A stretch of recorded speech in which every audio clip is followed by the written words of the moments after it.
Friends എല്ലാവർക്കും നമസ്കാരം. നമ്മുടെ ഇഷ്ടപരമ്പരയുടെ ഇന്നത്തെ പുതുപുത്തൻ വിശേഷങ്ങളിലേക്ക് ഏവർക്കും സ്വാഗതം. അങ്ങനെ ശാരദയും മക്കളും ആഹാരം കഴിക്കാൻ വന്നിരിക്കുകയാണ് കേട്ടോ. പക്ഷേ സുജാത അവരെ വാക്കുകൾ കൊണ്ട് വളരെയേറെ നോവിക്കുകയാണ്. എൻ്റെ ഈ കുടിലിൽ നിന്നൊക്കെ ആഹാരം കഴിക്കുന്ന അവസ്ഥയിൽ നീ വന്ന് പെടുന്ന ശാരദ ഞാൻ സ്വപ്നത്തിൽ പോലും കരുതിയില്ല. ഇതാ പറയുന്നേ, ദൈവം ഉണ്ടെന്ന്. പണ്ടൊക്കെ ആയിരുന്നു പിന്നെ ഇപ്പൊ അപ്പൊ ദൈവം കൊടുക്കുന്നുണ്ട് ഓരോരുത്തർക്കും. എങ്ങനെ നടന്നോരാ? ആകാശത്തോട് പറക്കുമല്ലായിരുന്നോ? ഭൂമിയിൽ ജീവിക്കുന്ന പുൽക്കൊടിയോട് പോലും പുച്ഛമായിരുന്നു. എന്നിട്ട് ഇപ്പൊ എന്തായി? ഒരു വിലയും കൊടുക്കാത്ത എൻ്റെ മകന്റെ കാരുണ്യത്തിൽ ജീവിക്കേണ്ട ഗതികേട് നിനക്കുണ്ടായല്ലോ. ഇതൊക്കെ കാണുമ്പോഴാ എനിക്ക് ദൈവത്തിൽ ഇത്ര വിശ്വാസം തോന്നുന്നത് എന്നൊക്കെ പറയണേ കേട്ടോ. ഇത് കേൾക്കുമ്പം ശാരദയാണെങ്കിൽ എന്ത് ചെയ്യണമെന്നറിയാതെ ആകെ സങ്കടപ്പെട്ട് നിൽക്കുകയാണ്. പിന്നെയുണ്ടല്ലോ ശാരദ, എൻ്റെ മകൻ വിനീതിനൊരു തോന്നലുണ്ട്. അവൻ്റെ അമ്മ അവൻ പറഞ്ഞാൽ എല്ലാം അനുസരിക്കുന്നതാണെന്ന്. വെറുതെയാ. അവനെന്നല്ല, അവൻ്റെ മുത്തശ്ശൻ പറഞ്ഞാൽ പോലും എനിക്ക് തോന്നാത്തൊരു കാര്യം ഞാൻ ചെയ്യില്ല. പിന്നെ നിന്നെയൊക്കെ ഈ വീട്ടിൽ കയറി താമസിച്ചതേ അവൻ പറഞ്ഞത് കൊണ്ടൊന്നുമല്ല, എനിക്കും കൂടി തോന്നിയിട്ടാ. എന്തിനാന്ന് വെച്ചാൽ നീയൊക്കെ ഇങ്ങനെ ഗതികെട്ട് എൻ്റെ മുന്നിൽ ഭിക്ഷ യാചിക്കുന്ന പോലെ ജീവിക്കണം. അതൊന്ന് കൺകുളിർക്ക് എനിക്കൊന്ന് കാണണം. അതിനുവേണ്ടി തന്നെയാ ഞാൻ നിന്നെയൊക്കെ ഇവിടെ കയറ്റി താമസിപ്പിച്ചത്. നീയൊക്കെ ഒരു നേരത്തെ അന്നത്തിന് വേണ്ടി എന്നോട് കെഞ്ചുന്നില്ലേ? നിന്റെ മോള് വന്ന് ആഹാരം ചോദിച്ചില്ലേ? ഇത്രയും ഗതികെട്ട അവസ്ഥയിൽ നീയൊക്കെ എന്നോട് വന്ന് സംസാരിക്കുന്നുണ്ടല്ലോ. അത് കാണുന്നത് എനിക്കൊരു സന്തോഷമാണ്. അതിനുവേണ്ടി തന്നെയാ നിന്നെയൊക്കെ ഇവിടെ കയറ്റി ഞാൻ താമസിപ്പിച്ചേ. അല്ലാതെ എൻ്റെ വീട്ടിൽ നിന്നെയൊക്കെ കിടത്തിയിട്ട് എനിക്ക് എന്ത് പുണ്യം കിട്ടാനാ?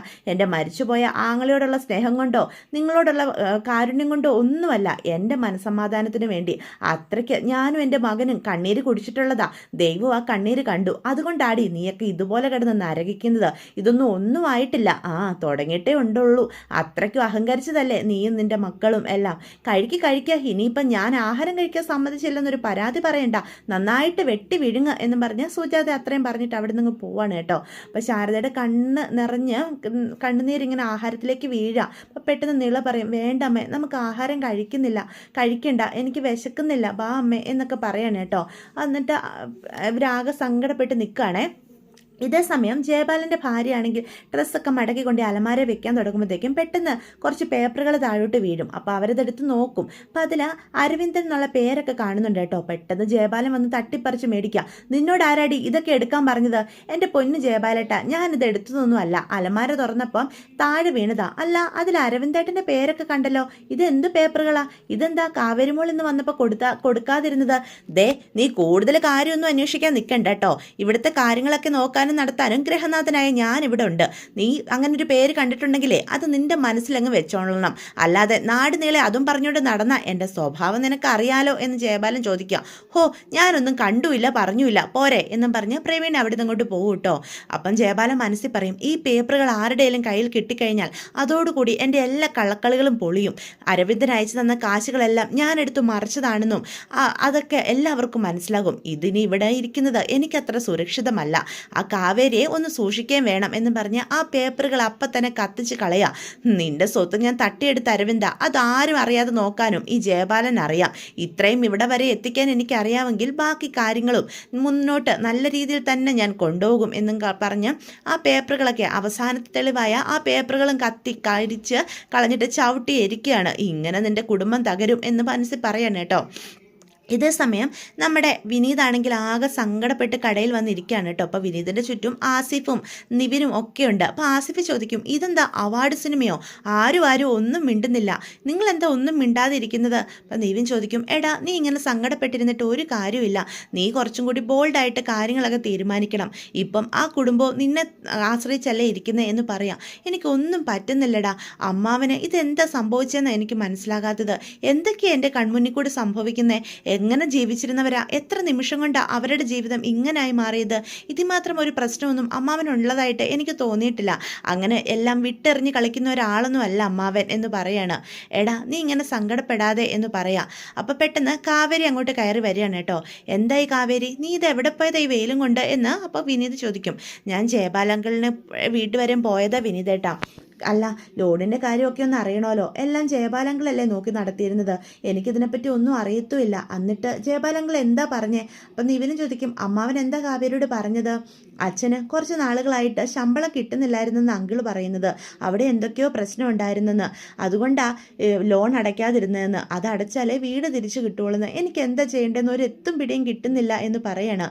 അപ്പോൾ വിനീത് പറയും, അങ്ങനെയൊന്നും എല്ലാം ചെയ്യുന്ന ആളല്ല അമ്മാവൻ. അമ്മാവൻ ഒന്നും കാണാതെ ഗംഗയുടെ കല്യാണം ഇത്ര ആർഭാടമായിട്ട് നടത്താൻ നോക്കുമോ? സ്വർണം വരെ എടുത്തിരുന്നതല്ലേ? അങ്ങനെ കാശിനൊരു ബുദ്ധിമുട്ടുണ്ടെങ്കിൽ വീട്ടിലേക്ക് വന്ന് ഉടനെ തന്നെ ബാങ്കിൽ പോയി കാര്യങ്ങളൊക്കെ അന്വേഷിച്ച് അതിന് വേണ്ട കാര്യങ്ങൾ ചെയ്യുകയല്ലേ അമ്മാവൻ ചെയ്യേണ്ടിയിരുന്നത്? ഇതൊന്നും ചെയ്യാതെ നിങ്ങളുമായിട്ട് എത്ര സന്തോഷത്തോടെയാണ് അമ്മാവൻ മുന്നോട്ട് പോയിക്കൊണ്ടിരുന്നേ. ഗംഗയുടെ കല്യാണം അതും വളരെ വലിയൊരു ആലോചനയല്ലേ കൊണ്ടുവന്നേ. അപ്പോൾ അതനുസരിച്ച് കൊടുക്കണമെന്ന് പറഞ്ഞ് സ്വർണ്ണമൊക്കെ വാങ്ങിക്കൂട്ടണമെങ്കിൽ ഒന്നും കാണാതെ അമ്മാവൻ ഇങ്ങനെ ഒന്നും ചെയ്യത്തില്ല. ഇതിലെന്തൊക്കെയോ കളികളുണ്ടെന്നാണ് എനിക്ക് തോന്നുന്നത്. അപ്പോൾ കാവേരി പറയും, എനിക്കൊന്നും മനസ്സിലാകുന്നില്ല വിനീതേട്ടാ, ഞങ്ങൾക്ക് ചുറ്റും എന്താ സംഭവിക്കുന്നതെന്ന് എനിക്കറിയത്തില്ല. ഞാൻ ആരോടാ ചോദിക്കുക? ആകെ കാര്യങ്ങൾ അറിയുന്നത് ജയബാലങ്കളാണ്. പക്ഷെ ജയബാലങ്കളിനും ഇങ്ങനെ പറയുമ്പോൾ പിന്നെ ഞാൻ എന്താ ചെയ്യണ്ടേ? നീ ആകെ ക്ഷീണിച്ചു, നിനക്ക് കുടിക്കാൻ വല്ലതും വേണോ എന്ന് കാവേരിയോട് വിനീത് ചോദിക്കും. ഒന്നും വേണ്ട വിനീതേട്ടാ. അല്ല, നീ ഇതിനി അമ്മായിയോട് പറയാൻ പോവാണോ? അല്ലാതെ പിന്നെ കേൾക്കുമ്പോൾ സന്തോഷമുള്ള കാര്യമല്ലെങ്കിലും അവരുടെ കാര്യങ്ങൾ പറയാതെ പറ്റില്ലല്ലോ. എല്ലാം അവരും അറിയട്ടെ, അല്ലാതെ ഇപ്പം എന്ത് ചെയ്യാൻ പറ്റും വിനീതേട്ടാ എന്ന് പറയാം. നീ എന്നാൽ ഈ വെയിലത്ത് തനിയെ പോകണ്ട, ഞാൻ നിന്നെ വീട്ടിൽ കൊണ്ടാക്കാം. ഏയ് അതൊന്നും വേണ്ട, താങ്ങാൻ ആളില്ല എന്നറിയുമ്പം സ്വയം എല്ലാം ചെയ്യാനൊരു ധൈര്യമാണ്. ഇപ്പോൾ എനിക്കൊരു പ്രതീക്ഷയുണ്ട്, ഇനി ഒന്നും നഷ്ടപ്പെടാനില്ലല്ലോ. അതുകൊണ്ട് ഇനി എങ്ങനെ മുന്നോട്ട് പോകണമെന്നൊരു ചിന്തയുണ്ട്. അതങ്ങനെ തന്നെ പോട്ടെ. പെട്ടെന്ന് കാവേരി തകർന്നുള്ള സംസാരം കേൾക്കുമ്പോൾ നിവിൻ പറയും, നിനക്ക് ഞാൻ കുറച്ച് കാശ് തന്ന് സഹായിക്കട്ടെ എന്ന് ചോദിക്കുക. ഏയ് അങ്ങനെ പറയാനുള്ളൊരു മനസ്സ് നിവിൻ കാണിച്ചല്ലോ. കാശൊന്നും എനിക്ക് വേണ്ട നിവിൻ. അല്ലെങ്കിലും ഞങ്ങളെ അച്ഛൻ രാജകുമാരി പോലെയാണ് മരിക്കുന്നതും വരെ നോക്കിയത്. മറ്റൊരാളുടെ കാരുണ്യത്തിൽ ജീവിക്കേണ്ട ഗതികേട് ഞങ്ങൾക്കുണ്ടായാൽ അതൊരിക്കലും അച്ഛൻ്റെ ആത്മാവ് പോലും സഹിക്കില്ല.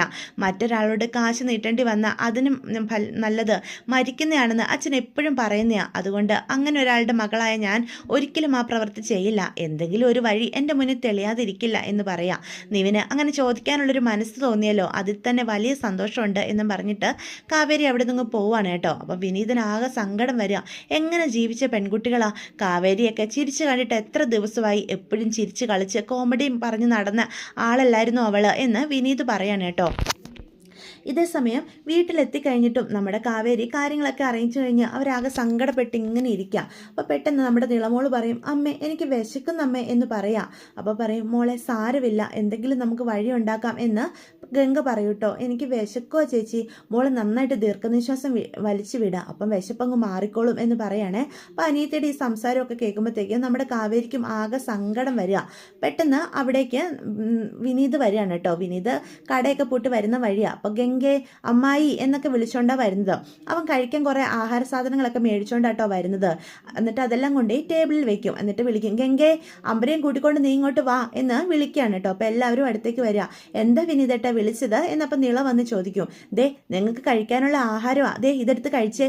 ആഹാരമോ? ആ ബെറോട്ടയുണ്ട്, നിനക്ക് ഇഷ്ടമല്ലേ, ഇതെടുത്ത് കഴിച്ചേ നിളമോളെ എന്ന് പറയാം. അമ്മായി ഇവിടെ ഇരുന്നേ, ഗംഗ നീ പ്ലേറ്റ് എടുത്തോണ്ട് വാ, അവർക്ക് ആഹാരമൊക്കെ വിളമ്പി കൊടുത്തേ എന്ന് ഗംഗയോട് വിനീതിനോട് പറയാണ് കേട്ടോ. അത് കേൾക്കുമ്പോഴത്തേക്കും ഗംഗ പോയി പ്ലേറ്റൊക്കെ എടുത്ത് നിരത്തി വെക്കും. അപ്പോൾ ഈ സൗണ്ടൊക്കെ കേട്ടുകൊണ്ട് സുജാത അങ്ങോട്ട് വരുവാ. എടാ നിനക്ക് ഞാനിവിടെ കഞ്ഞിയും ഒക്കെ ഉണ്ടാക്കി വെച്ചിട്ടുണ്ടല്ലോ, പിന്നെ നീ എന്താ ഇവർക്ക് സ്പെഷ്യലായിട്ട് മേടിച്ചുകൊണ്ട് വരുന്നത്?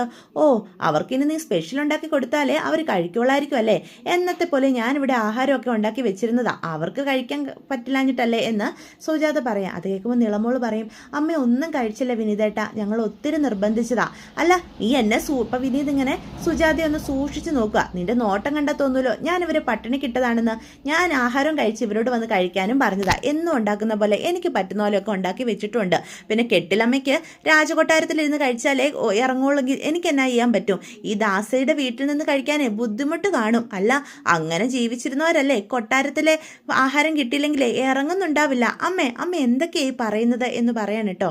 അപ്പം പെട്ടെന്ന് വിനീതിനെ മോനേന്ന് ശാരദ വിളിക്കും. എന്തോ ചോദിക്കാനായിട്ട്. എന്താ ശാരദ നീ എൻ്റെ മോനെ വിളിച്ചത്? മോനോ? നിന്റെ മോനല്ല, അവനെ ഈ സുജാതയുടെ മോനാ, ഈ കൂലിപ്പണിക്കാരി സുജാതയുടെ മോന്. അല്ല അവനെ ഇത്രയൊക്കെ സ്നേഹത്തോടെ വിളിക്കാനേ എന്ത് കാര്യമുണ്ടല്ലോ, ഒരു കാര്യമില്ലാതെ നീയൊന്നും അവനോട് ഇത്ര സ്നേഹം കാണിക്കത്തില്ലെന്ന് എനിക്ക് നന്നായിട്ടറിയാം എന്ന് സുജാത പറയൂട്ടോ. അമ്മയൊന്നും മിണ്ടാതിരിക്കുക, അമ്മ എന്തൊക്കെയായി ഈ അമ്മായിയോട് പറയുന്നേ? ദേ നീ എന്നെ കൂടുതൽ പേടിപ്പിക്കാനൊന്നും നിൽക്കണ്ട. എടാ നാണം കെട്ടവനെ, നിന്നെ ഒരു കറിവേപ്പിലയുടെ വില പോലും ഇല്ലാതെ എടുത്ത് എറിഞ്ഞവരല്ലേടാ ഇവര്. എന്നിട്ട് അവർക്ക് വേണ്ടി നീ ഓരോ കാര്യങ്ങൾ വീണ്ടും വീണ്ടും കിടന്ന് ചെയ്യുന്നു. എനിക്ക് ഇവരോടുള്ള ബന്ധം കഴിഞ്ഞിട്ടേ നിനക്കുള്ളൂ. അതെപ്പോഴും നീ ഓർമ്മയെ വെക്കുന്നതേ നല്ലതാ. ഇനി ഒരു അവസരം വന്നാൽ വീണ്ടും അവർ നിന്നെ പിന്നിൽ നിന്ന് കുത്തും. നീയും ഞാനും ഇവിടെ കിടന്ന് ഒഴുക്കിയ കണ്ണീരിനൊരു വിലയുള്ളത് കൊണ്ടാണ് ദൈവം ഇവർക്ക് ഇങ്ങനൊരു ശിക്ഷ കൊടുത്തത്. സ്വയം പശ്ചാത്താപിക്കാൻ ഒരു അവസരം കിട്ടിയത്. ശാരദയോട് പറയും, നീയൊക്കെ പശ്ചാത്താപിച്ച് കണ്ണിൽ നിന്ന് കണ്ണീരൊഴുക്കുന്നത് എൻ്റെ മുന്നിൽ ദൈവം കാണിച്ചു തരുമെന്ന് ഞാൻ കരുതിയില്ല. എന്തായാലും അങ്ങനെ ഒരു അവസരം ദൈവം എനിക്ക് ഉണ്ടാക്കി തന്നല്ലോ. നീയൊക്കെ പശ്ചാത്താപം കൊണ്ട് തല കുനിച്ച് തല ഉയർത്തി എൻ്റെ മോനെയും എന്നെ നോക്കാൻ പറ്റാത്ത അവസ്ഥയിൽ ഈ വീട്ടിൽ ഇങ്ങനെ ഗതികെട്ട് കിടക്കുന്നതിൽ പരം ഒരു അവസ്ഥ നിനക്കൊക്കെ ഇനി വരാനുണ്ടോ ശാരദ എന്ന് സുജാത ചോദിക്കാണ് കേട്ടോ. അമ്മയൊന്നും മിണ്ടാതിരിക്കുന്നുണ്ടോ? നീ പിന്നെ അവൾ നിന്നെ വിളിച്ചത് കേട്ടില്ലേ മോനെന്ന്? അവരുടെ മോനെ ഗംഗയ്ക്ക് വേണ്ടി കല്യാണം ആലോചിച്ച ചെറുക്കനുണ്ടല്ലോ, കൊട്ടാരത്തിലെ പയ്യൻ, അവനെ പോയി വിളിച്ചാൽ മതി മോനെന്നൊക്കെ. അരവിന്ദേട്ടൻ പോയപ്പം കല്യാണവും വേണ്ടെന്ന് വെച്ച് ഇറങ്ങിപ്പോയവരല്ലേ അവരൊക്കെ. ഇപ്പോൾ ആരുമല്ലാത്ത എൻ്റെ മോൻ തന്നെ വേണം അടിമപ്പണി ചെയ്യാനായിട്ട്. അപ്പോഴത്തേക്കും പെട്ടെന്ന് ഗംഗ പറയും, അതൊക്കെ കഴിഞ്ഞു പോയ കാര്യമല്ലേ അമ്മായി. കഴിഞ്ഞു പോയ കാര്യം. ഇങ്ങനെയൊക്കെ സംഭവിച്ചില്ലായിരുന്നെങ്കിൽ നീ ഇപ്പോൾ അവനെയും കിട്ടി കൊട്ടാരത്തിലെ വലിയ റാണിയായിട്ട് ജീവിക്കില്ലായിരുന്നോടി. അപ്പോൾ എന്നെയോ എൻ്റെ വിനീതിനെയോ ഒക്കെ കണ്ടു കഴിഞ്ഞാൽ നിനക്ക് പുച്ഛമായിരിക്കുമല്ലോ. നീ ഇവനോടൊന്ന് മിണ്ടുമെങ്കിലും ചെയ്തോ? ഈ ചെറുക്കൻ്റെ കണ്ണിൽ നിന്ന് രക്തം ഒഴുകി നിനക്ക് വേണ്ടി കരഞ്ഞതേ ഈ ഞാൻ മാത്രമേ കണ്ടിട്ടുള്ളൂ, ഇവന്റെ പെങ്ങളും. അല്ലാതെ നീയൊന്നും കണ്ടിട്ടില്ലല്ലോ. നീയൊക്കെ അപ്പം നിന്റെ കല്യാണം ആർഭാടമാക്കാൻ അവിടെ കിടന്ന് ആഘോഷിക്കുമല്ലായിരുന്നോ? ഇവന്റെ കടയുടെ പേര് നിന്റേതായതുകൊണ്ട് അത് വരും മാറ്റണം, നിന്റെ ഫോട്ടോ എടുത്ത് മാറ്റണമെന്ന് ഒരു ദയയില്ലാതെ ഇവനോട് പറഞ്ഞവളല്ലേടി നീ. അതൊക്കെ ആര് മറന്നാലും ഈ സുജാത ഒരിക്കലും മറക്കുന്ന കാര്യങ്ങളല്ല. എന്നിട്ട് എൻ്റെ മുന്നിൽ കിടന്ന് ഇപ്പം അതൊക്കെ കഴിഞ്ഞു പോയ കാര്യങ്ങളല്ല എന്ന് എങ്ങനെ പറയാൻ തോന്നുന്നു എന്ന് ചോദിക്കുകയാണ് കേട്ടോ. അപ്പോഴത്തേക്കും ഗംഗയ്ക്ക് ആകെ സങ്കടം വരികയാണേ. അപ്പോൾ വിനീത് പറയും, അമ്മയൊന്ന് നിർത്തുന്നുണ്ടോ? എന്തിനാ അമ്മ ഇങ്ങനെയൊക്കെ പറയുന്നേ? അവർക്ക് ഇങ്ങനൊരു സാഹചര്യം ഉണ്ടായെന്നും കരുതി ഞാനൊന്നും പറയുന്നില്ല, എല്ലാവരും ഇരുന്നങ്ങ് കഴിക്കുക എന്നും പറഞ്ഞ് സുജാത അപ്പം കയറി പോവാം. അപ്പം പെട്ടെന്ന് വിനീത് ചോദിക്കും, അല്ല അമ്മാമ്മ എവിടെ യമുന എന്ന് ചോദിക്കും. ഒന്ന് മയങ്ങിയെന്നാ തോന്നുന്നേ, എന്നാ നീ പോയി വിളിച്ചിട്ട് വാ എന്ന് യമുനയോട് പറയൂട്ടോ.